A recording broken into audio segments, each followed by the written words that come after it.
म चाहिँ छु आज यता घोराही भूमे मेलातिर। हेलो एन्ड नमस्ते साथीहरू, के छ सन्चै आरामै हुनुहुन्छ? म पनि ठिकै छु। घोराही मेला चाहिँ सुरु भएको धेरै दिन भइसक्यो कि हामी चाहिँ नजाने भनेर बसिरहेको थियौँ, किनभने त्यति सन्चो पनि थिएन मलाई पनि मेरो साथीलाई पनि। अनि हामी चाहिँ आज लास्ट दिन हो भनेर चाहिँ जाऊँ न भनेर सबै सल्लाह गरेर आज गएको। हुनुहुन्छ यता मेरो भान्जीहरू, म जस्तै रमाइला हुनुहुन्छ कि मेरो भान्जीहरू पनि। अनि हामी चाहिँ गफ गर्दै मेला हेर्दै गरेको, टाइम गएको पत्तै भएन।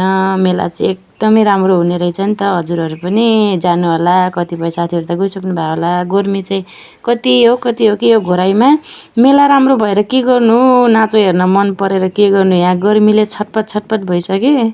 कति बेला रुमजाम भन्ने भइसकेको थियो मलाई चाहिँ।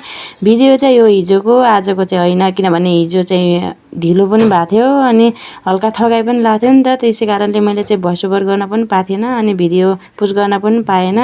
हामी चाहिँ मेला हेरेर अनि यत्तिकै थोरै भिडियोहरू बनाऊँ, फोटाहरू खिचौँ न भनेर फोटा भिडियोहरू खिचेर पनि हामीले भइसक्यौँ र हामी घरतिर लाग्यौँ। हस्, थ्याङ्क यू।